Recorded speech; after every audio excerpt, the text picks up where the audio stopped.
Hello, Fredak here. Fred ACC, all one word. Alrighty, it is Monday, April the 14th, the day before tax day in the U.S., April 15th. Today is Monday, April 14th. It is about 1 p.m. East Coast time. XRP is at about $2.12. Why do I post these things? Because I don't want anyone out there to think that I redboarded things after the fact. No, Fredak doesn't work that way. First up, I'd like to thank you all for being here. I hope you're having a wonderful day. As is the usual, this is not financial advice, just the ideas that are swirling around in Fredak's head. And like I've said many times, if you're here for the aesthetics, you're in the wrong place. You can go find all the other YouTubers that'll tell you everything you want to hear, whether it's crypto, real estate, stock market, the NBA, the stupid bowl, the Super Bowl, whatever it might be. There's something on here. They'll feed something for everybody. Whatever you want to hear, you can find it on here. That's the beauty of YouTube. Fredak doesn't play that way. I tell you what I think. Might not be what you want to hear. And I try to analyze the tea leaves from a distance. Try to share things that you're not going to hear from the other talking heads. Most of the things that I blabble about on here, I do not hear the other talking heads mentioning these things.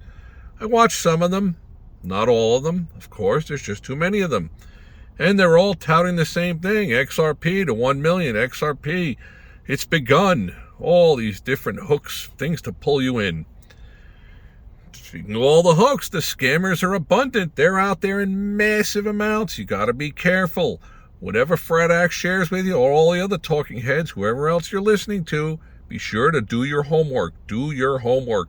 Check things out. Check them out twice, 3 times. And even then, you could still get scammed good and hard. There's so many scammers out there. Wow. Well, when you have piles of money out there, that's what brings them, the scammers. Absolutely. Alrighty, Fredak has a sheet of paper with some notes. Let's get to what's important over here. So, not financial advice, just... Alrighty, the first point that I'm going to make is that, let's just say you're in New York and you decide, you know what, I'm going to walk to San Francisco, California. You start walking, 90 days later, every day you're out there walking, you rest overnight, you walk some more. You get all the way out to the far end of Nevada. Now, mind you, you have a map. You know how far you are from San Francisco. You look at the map, you're like, wow, I've walked 2,700 miles. It's 300 more miles to San Francisco. It's too far. I think I'm just going to turn back. I'm going back to New York. And that's not happening. Let's transpose that idea over to the Ripple Company. The Ripple Company has moved forward continuously for a solid 8-10 years, making one advancement after another. Why are they doing all this? To make money.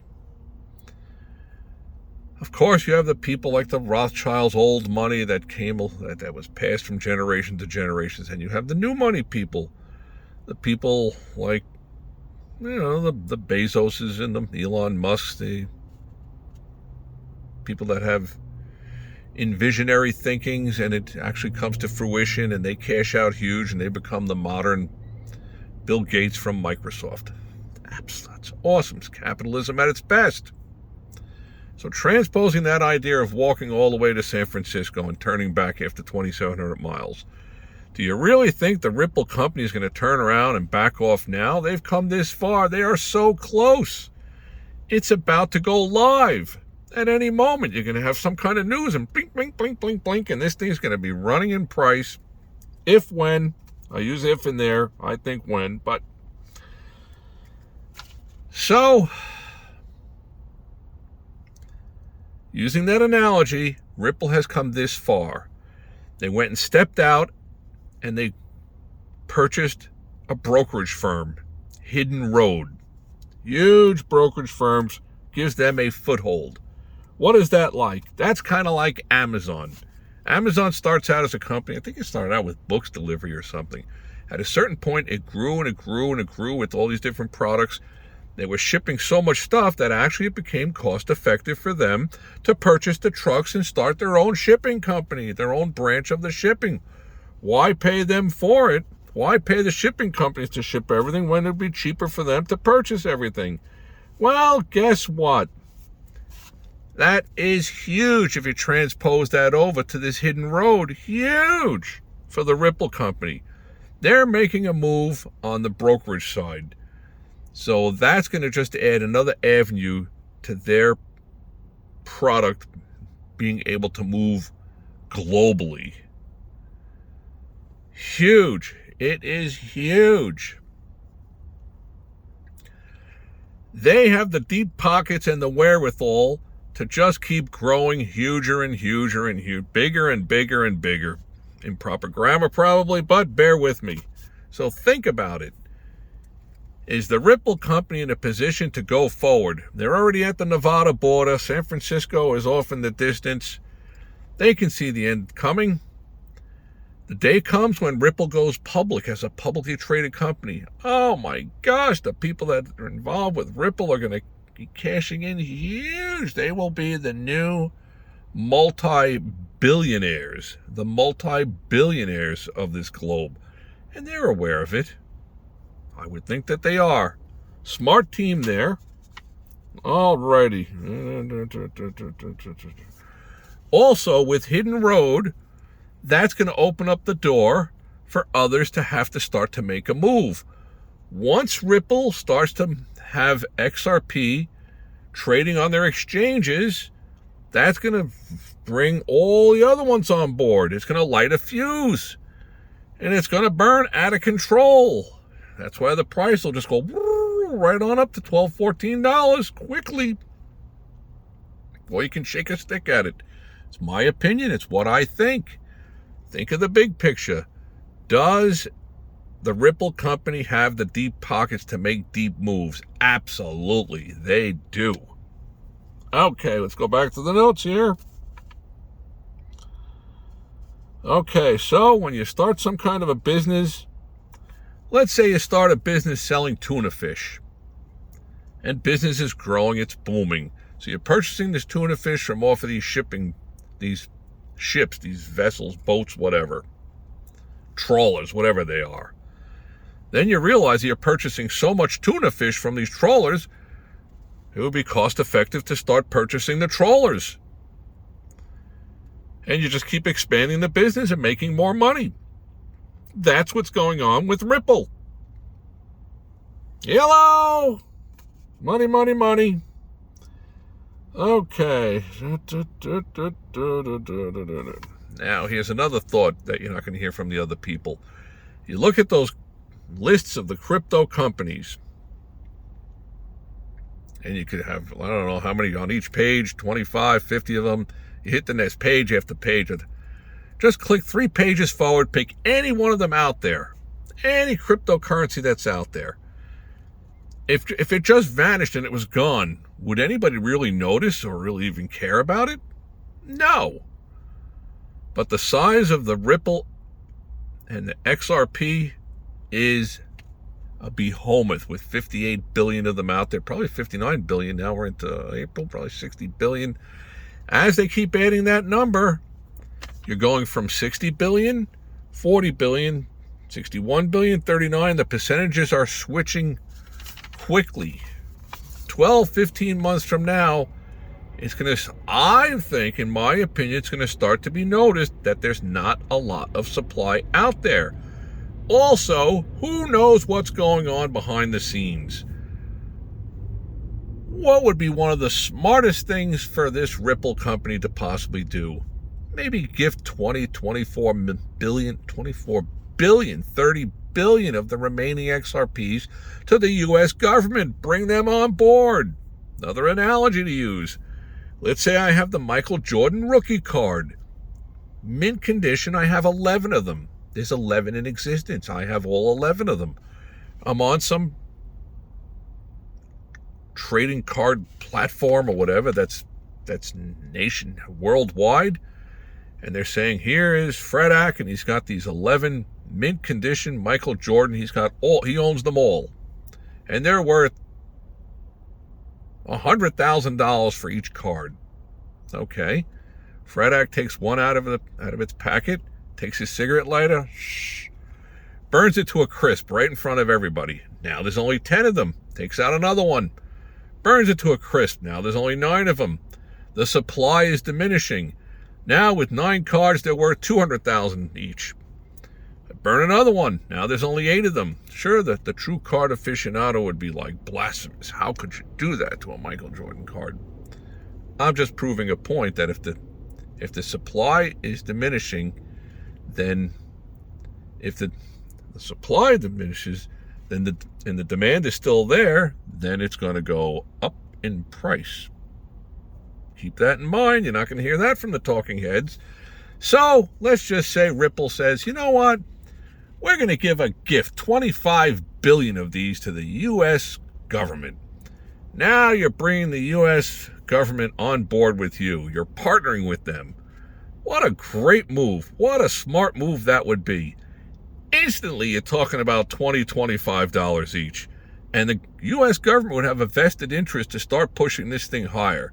Maybe start offering a redemption. If you want to sell your XRP to the U.S. government, we're willing to buy them for $200 or $250 or $300 or $500 or $800. You're starting to monetize the value of those XRPs, that $25 billion that the U.S. picked up. They could start clearing off their debt. Think about all that. You're not going to get that from the talking heads. No, that's what you get from Fredak. Ripple is a solid company. The financial balance sheet that they have is deep. Deep. And if you notice something else out there, there's not a lot of volume swirling around. I don't think there's very many of us out there left that are holding it, the individuals that are on board. But this is still your opportunity to be on board with the institutions. They're gobbling this thing up. They probably know what's going on behind the scenes. Don't put that past the administration that's in play right now. Remember this much. The President of the United States, for a lifetime, has been a businessman. Business, business, business. Keep that in mind. Try not to say anything. So, when you have something like this, you're looking at a situation where it won't take much to ignite the fuse, the fire, the spark. Not going to take much. Now, I had said I had a losing trade last week. If I could have canceled it, it would have waited another day. If, all that. Doesn't really matter. What matters is that I got out of it, lost money on it.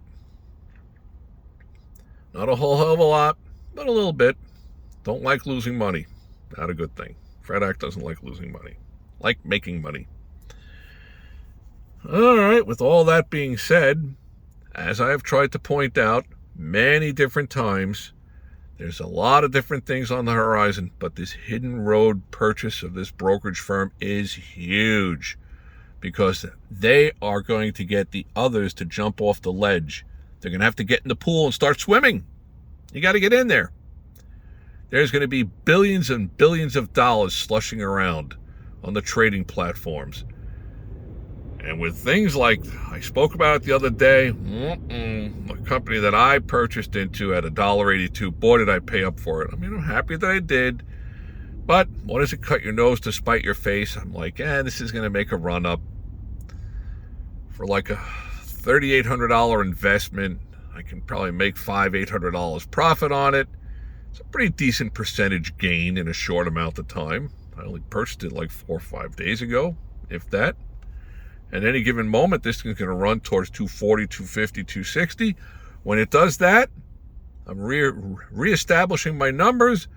I thought a pretty safe purchase at like 292, 293, but now I'd have to lower that down. I would say that probably anywhere is above 238, 240, 245, this thing's on its way going higher. But would you rather own it here at $2.12? Absolutely. Especially if you're going to buy it for the long term. Have a game plan. It's always important to have your game plan. With all that being said, I've tried to offer a lot of different things today and other different days. And when I put this posting out there, I'm going to put the date, the price. That way people could look at my postings as they come forward throughout April, May, June, July, and when this thing runs through the roof, hey, I won't gloat. I won't be saying to people, I told you so. Yes, I will. Alrighty, well, I want to thank you all for being here today, and I hope all your days are winning ones. And subscribe, hit the likes button, the don't likes button, smash it, do whatever you think you got to do. Alrighty, have a great day.